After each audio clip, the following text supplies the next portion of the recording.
Direct indirect में operative sentence बताने वाले हैं। तो बच्चों आज की वीडियो में बहुत ही आपको इंटरेस्टिंग फैक्ट मिलने वाले हैं, और अगर आप वीडियो को अंत तक बने हैं तो वीडियो में आपको बहुत कुछ सीखने के लिए मिलेगा। वीडियो में सबसे पहले तो हम आपको ये बताना चाहेंगे कि ऑपरेटिव सेंटेंस है क्या, किसे हम कहते हैं ऑपरेटिव सेंटेंस। सारे बच्चों के सामने एक ही प्रॉब्लम आती है कि सेंटेंस को समझ ही नहीं पाते हैं कि ऑपरेटिव है कि इंपरेटिव है कि एक्सक्लेमेटरी सेंटेंस में है, तो उनको बनाने में, रूल को फॉलो करने में दिक्कत होती है। तो सबसे पहले बेटा हम ये जानते हैं कि ऑपरेटिव सेंटेंस क्या है, कैसे उसे पहचानेंगे, देन तब हम रूल को फॉलो करेंगे डायरेक्ट इनडायरेक्ट बनाने के लिए। तो हम आपको बता दें कि जो ऑपरेटिव सेंटेंस होता है, operative sentence denotes pray, wish, curse, bless, etc, यानी कि जिस सेंटेंस में हम किसी को आशीर्वाद देने का काम करते हैं, किसी के लिए प्रार्थना करते हैं, या किसी को हम कोई ऐसे अभिशाप, मतलब हम बोल देते हैं, जैसे बोल देते हैं कि गो टू हेल, ऐसे कोई सेंटेंस अगर आता है तो वो ऑपरेटिव सेंटेंस में आते हैं। ठीक है, ऑपरेटिव सेंटेंस को रिप्रेजेंट करने के लिए कुछ नियम्स हैं, उसको फॉलो करना पड़ता है, उसके अकॉर्डिंग हम अपने सेंटेंस को बनाते हैं। तो आइए चलिए हम सबसे पहले उस रूल से आपको परिचित कराते हैं कि ऑपरेटिव सेंटेंस बनाने के पहले किन किन नियमों को हमें जानना जरूरी है। अगर हम उन नियमों को जान जाते हैं तो कंफर्टेबली रूप से जो है हम अपने डायरेक्ट इनडायरेक्ट के फेज को कंप्लीट कर सकते हैं। तो आइए, उम्मीद है कि आप लोगों को समझ में बेहतर तरीके से आएगा। बहुत ही इजीएस्ट वे में हम आपको समझाने की कोशिश करेंगे। तो सबसे पहले हम रूल को एक्सप्लेन करेंगे, इसके बाद हम एग्जाम्पल स्वयं आपको 2, 4, 6 एग्जाम्पल करके बताएंगे कि किस तरह से जो है हम ऑपरेटिव सेंटेंस में जब हम डायरेक्ट से इनडायरेक्ट बनाते हैं तो उसे बनाते हैं। तो चलिए गाइस, आइए देखते हैं सबसे पहला रूल हमारा क्या है। जैसा कि हमने आपको बता दिया कि जो हमारा ऑपरेटिव सेंटेंस है denotes pray, wish, curse and bless. जिस सेंटेंस में हम किसी के लिए प्रार्थना कर सकते हैं, अपनी इच्छा को जाहिर कर सकते हैं, किसी को अभिशाप दे सकते हैं, या किसी को आशीर्वाद दे सकते हैं, ये सेंटेंस आपको जो है ऑपरेटिव सेंटेंस में आते हैं। सबसे पहला रूल आपको है कि रूल नंबर 1, यदि रिपोर्टेड स्पीच में ऑपरेटिव सेंटेंस है, ऑपरेटिव सेंटेंस है, तो उस ऑपरेटिव सेंटेंस का स्ट्रक्चर इस तरह से होगा। किस तरह से होगा? सबसे पहले मे से शुरू होने वाले सेंटेंस मिलेंगे आपको। सेंटेंस में पहले मे आएगा, इसके बाद आपको सब्जेक्ट मिलेगा, मेन वर्ब का फर्स्ट फॉर्म मिलेगा, देन ऑब्जेक्ट मिलेगा, और एक्सक्लेमेशन मार्क्स भी लास्ट में सेंटेंस के रहेंगे। ये आपको ध्यान देना होगा। अब जब हम इन्हें इनडायरेक्ट स्पीच में बनाते हैं या बदलते हैं, तो सबसे फर्स्ट ऑफ ऑल हमें क्या करना होगा, अगर मान लीजिए सेंटेंस में से है या सेड है, तो सेंटेंस के अकॉर्डिंग उसको हम बदलेंगे। सेंटेंस के अकॉर्डिंग बदलेंगे तो उसकी जगह पे अगर विश, इच्छा को जाहिर करने के लिए सेंटेंस में दिया है तो विश लगाएंगे, अगर पास्ट है तो विश्ड कर देंगे, प्रे है तो प्रे, मतलब अगर फ्यूचर में है या प्रेजेंट में है तो प्रे करेंगे, या फिर आपको पास्ट में होगा तो प्रेट कर देंगे। इसी तरह ब्लेस, ब्लेस्ड, कर्स, कर्स्ड करके हम लगाते हैं। लेकिन याद रखिए कि जो आपका ऑपरेटिव सेंटेंस होता है ज्यादातर आपको पास्ट टेंस में ही मिलता है, प्रेजेंट टेंस में बाकी के टेंसों में बहुत कम या ना के बराबर आपको देखने के लिए मिलते हैं। इसमें जो इन्वर्टेड कामास होते हैं, जिसे आप अभी तक 2 से डिनोट कर रहे थे इंपरेटिव सेंटेंस में, उसे हम दैट से, दैट कंजक्शंस के साथ जोड़ेंगे। एक बार फिर सुन लीजिए कि जो इन्वर्टेड कामास होते हैं जोड़ने के लिए, कनेक्ट करने के लिए, इसके पहले हम इंट्रोगेटिव में इफ और वेदर को जोड़े, या फिर जो क्वेश्चन वर्ड था हम उसी से जोड़ कनेक्ट कर दे रहे थे। फिर इंपरेटिव में हमने टू को जोड़ा, और अब फिर इसमें आपको दैट से जोड़ना पड़ेगा। आपको पता है कि असर्टिव फॉर्म में भी आप दैट से जोड़ रहे थे, इसमें भी आपको दैट लगाना होगा। अब आइए कि जब हम असर्टिव फॉर्म बनाएंगे तो सबसे पहले कौन सा रूल फॉलो करेंगे। अगर हम असर्टिव फॉर्म बनाते हैं बेटा, तो सबसे पहले आप ये देखेंगे कि यहाँ पे आपको मे आ रहा है, तो मे से पहले हमें सब्जेक्ट लाना पड़ेगा। सबसे पहले सब्जेक्ट लाएंगे, और आपको पता है कि मे एक मॉडल एक्सिलरी वर्ब है, तो हमने आपको बताया था कि मॉडल एक्सिलरी वर्ब ये मे है, तो तुरंत आपका माइंड में चेंज हो जाएगा। ठीक है, तो सब्जेक्ट के बाद जो मे है वो माइट में चेंज हो जाएगा, फिर वर्ब का फर्स्ट फॉर्म रहेगा, ऑब्जेक्ट रहेगा, देन यहाँ पे अब इनडायरेक्ट स्पीच में आप असर्टिव फॉर्म में कर दिए तो जो एक्सक्लेमेशन मार्क्स है वो आपका फुल स्टॉप में बदल जाएगा। आई होप आप लोगों को इतनी बातें समझ में आ रही होगी। आइए नेक्स्ट देखते हैं। हाँ, ये कि सामान्यतः जितने भी रिपोर्टिंग वर्ब होते हैं वो आपको पास्ट टेंस में देखने के लिए मिलते हैं।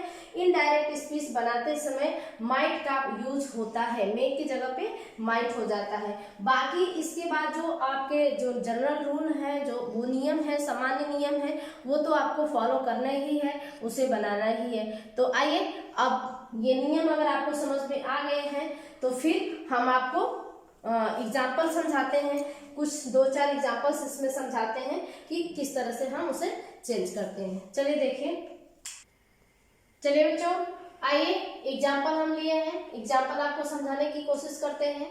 देखिए सबसे पहले हमारा जो रिपोर्टेड वर्ब है ही सैड, यानी कि पास्ट टेंस में जैसे ही सैड वर्ड आ गया वो आपका क्या हो गया, पास्ट टेंस है।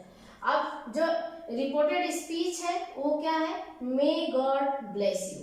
ठीक है, अब देखिए मे वर्ड आपको पहले आ गया तो हमने क्या किया, स्ट्रक्चर आपको बताया था कि सबसे पहले मे आएगा, फिर सब्जेक्ट आएगा, फिर आपका क्या आएगा, वर्ब का फर्स्ट फॉर्म आएगा, फिर ऑब्जेक्ट आएगा। ये आ गया आपका, देखिए ये आपका स्ट्रक्चर बन गया।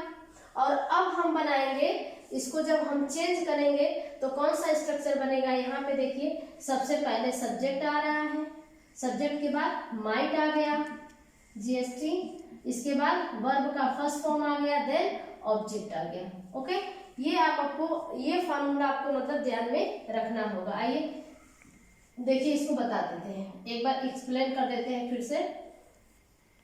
अब ही सेड, वह कहा मे गॉड ब्लेस यू, भगवान आपकी क्या करें, मदद करें, रक्षा करें। तो अब आप ये देखिए हमने कहा था कि जब आपको पास्ट टेंस होगा तो प्रे रहेगा, प्रेड हो जाएगा। तो अब यहाँ पे प्रार्थना कर रहा है तो ही प्रेड हो गया। अब इस इन्वर्टेड कामा को हमने दैट से जोड़ने के लिए कहा तो यहाँ पे हमने दैट लगा दिया। ठीक, अब दैट से कनेक्ट करने के बाद सबसे पहले हमको सब्जेक्ट रखना है, तो इसमें हम सब्जेक्ट ढूंढेंगे तो गॉड हमारा क्या मिल जाएगा, सब्जेक्ट मिल जाएंगे। तो यहाँ हमने गॉड कर दिया। अब इसके तुरंत बाद हमें मे का माइट करना है तो यहाँ पे माइट हो गया। वर्ब ब्लेस है, ब्लेस ही रहेगा। यहाँ पे यू है तो आप ये देख रहे हैं सेकेंड पर्सन है, सेकेंड पर्सन आपके ऑब्जेक्ट के अकॉर्डिंग बदलेगा। तो ऑब्जेक्ट यहाँ पे क्या दिखाई दे रहा है, ही है, हिम हो जाएगा। ये हिम हमने आपको वहां पे लगा दिया। ठीक है, अब नेक्स्ट देखिए, नेक्स्ट जो डायरेक्ट है, मदर सैड टू मी, माँ ने मुझसे कहा क्या, मे यू लीव लॉन्ग। अब यहाँ पे ये देखिए कि अब यहाँ पे विश या आशीर्वाद दोनों कर सकते हैं। यहाँ पे इच्छा भी प्रकट की जा रही है और आशीर्वाद भी दिया जा रहा है। तो ऐसे सेंटेंस में आपके दोनों सही हो जाते हैं। तो हम यहाँ पे क्या कर देंगे, मदर ब्लेस्ड, मतलब क्या कर रही है, आशीर्वाद दे रही है, मी मुझे, ये आपका ऑब्जेक्ट हो गया, यानी कि रिपोर्टेड वर्ब आपका कंप्लीट हो गया।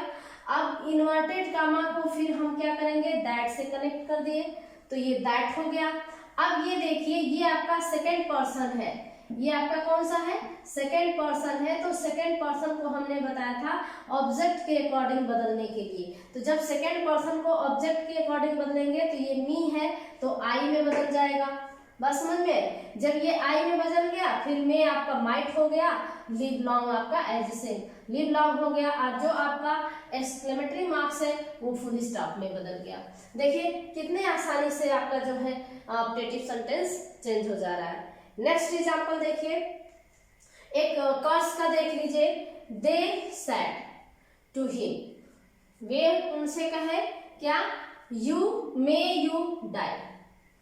ठीक, अब यहाँ पे देखिए कि यहाँ पे इन्होंने क्या किया, एक तरह से अभिशाप दिया, मतलब श्राप देना। तो श्राप दे रहे तो श्राप देने के लिए कर्स्ड वर्ड कर्स आता है और पास्ट टेंस में है तो ईडी का फॉर्म हो जाएगा।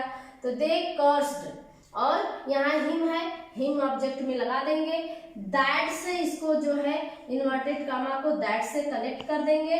फिर इसके बाद तुरंत हम ये देखेंगे सेकेंड पर्सन है, ये ही है फर्स्ट पर्सन, मतलब तो यहाँ पे हम ला देंगे क्या, ही। इसके सेकंड पर्सन के अकॉर्डिंग यहाँ पे क्या हो जाएगा, ही हो जाएगा। और मे जो है डाई माइट में बदल जाएगा और डाई आपका वर्ब हो जाएगा। तो आपका पूरा सेंटेंस होगा they cursed him that he might die. ये आपके जो नियम है ऑप्टेटिव सेंटेंस के। उम्मीद है कि आप लोगों को इतने रूल्स, ये नियम आपको जरूर समझ में आए होंगे। एक और इसमें रूल है, उसको देख लीजिए कि कैसे जब हम ऐसे सेंटेंस आते हैं जिसमें मे से सेंटेंस नहीं स्टार्ट होता है। ऑप्टेटिव सेंटेंस में जब हम डायरेक्ट इनडायरेक्ट बनाते हैं तो उसमें मे से स्टार्ट नहीं होता है, वो अंडरस्टूड होता है। तब हम कौन से रूल्स को फॉलो करते हैं ये देख लेते हैं। देखिए कह रहे कि यदि ऑप्टेटिव सेंटेंस मे से स्टार्ट नहीं होता है तो मे को हम अंडरस्टूड मान लेते हैं। मे को अंडरस्टूड मान करके इनडायरेक्ट स्पीच में उसको हम बदल देते हैं। अर्थात मे अगर सेंटेंस में नहीं भी है तो हम जब भी सब्जेक्ट रखेंगे तो सब्जेक्ट के तुरंत बाद हमें माइट रखना ही होगा। अगर हम नहीं रखेंगे तो ये सेंटेंस हमारा रॉन्ग हो जाएगा। जैसे एग्जांपल्स में देख लीजिए, हमने दिया है कि द ऑडियंस सेड, ऑडियंस ने कहा कि क्या, लॉन्ग लीव, ये long leave the prime minister. अब यहाँ पे क्या है, प्रे किया जा रहा है, प्राइम मिनिस्टर की लंबी उम्र की कामना की जा रही है। लेकिन मे वर्ड यहाँ पे देखिए हिडन है, यहाँ पे हाइड है, मे वर्ड हाइड है, छुपा हुआ है। अब इस तरह में अगर हम इसको मे कन्वर्ट करते समय माइट का यूज नहीं करेंगे तो ये हमारा सेंटेंस क्या हो जाएगा, रॉन्ग हो जाएगा। तो आइए इसे चेंज करके देख लेते हैं। यहाँ पे देख, सेंटेंस को पढ़ने के बाद आपको ये पता चलेगा कि हम यहाँ प्रार्थना की बात कर रहे हैं, कामना कर रहे हैं कि उनकी उम्र लंबी हो, हमारे प्राइम मिनिस्टर की। तो हम क्या करेंगे, द ऑडियंस प्रेड, तब प्रार्थना कर रही है और जो इन्वर्टेड कॉमा है वो दैट में जुड़ गया और तुरंत इसके बाद सब्जेक्ट रखेंगे तो द प्राइम मिनिस्टर हो जाएगा। द प्राइम मिनिस्टर के बाद में है नहीं, लेकिन हम मान करके यहाँ माइट लगा देंगे, इसके बाद लीव लॉन्ग। ओके, एक और देख लीजिए, जैसे वी सेड, हम बोले क्या, गॉड सेव द प्रेसिडेंट, भगवान क्या करें, प्रेसिडेंट को सेव करें, सुरक्षित करें। तो यहाँ भी हम क्या कर रहे हैं, प्रार्थना कर रहे हैं, उनकी कामना कर रहे हैं उनकी सुरक्षा की। तो हम यहाँ करेंगे, क्या लिखेंगे, वी प्रेड दैट गॉड। अब यहाँ पे मे वर्ड देखिए नहीं है, लेकिन फिर भी हमें माइट यहाँ लगाना है। तो God might save the president. ये दो रूल्स को आपको ध्यान में रखना होगा डायरेक्ट इनडायरेक्ट बनाते समय, जिस रूल को आप फॉलो करके आपके ऑप्टेटिव सेंटेंस को डायरेक्ट इनडायरेक्ट में अच्छे से आप चेंज कर सकते हैं। बाकी आपको अगर ये वीडियो पसंद आई हो तो लाइक शेयर करें, और चैनल पे अगर नए हैं तो आप चैनल को सब्सक्राइब कर लें। Thanks for watching my channel. Thank you everyone.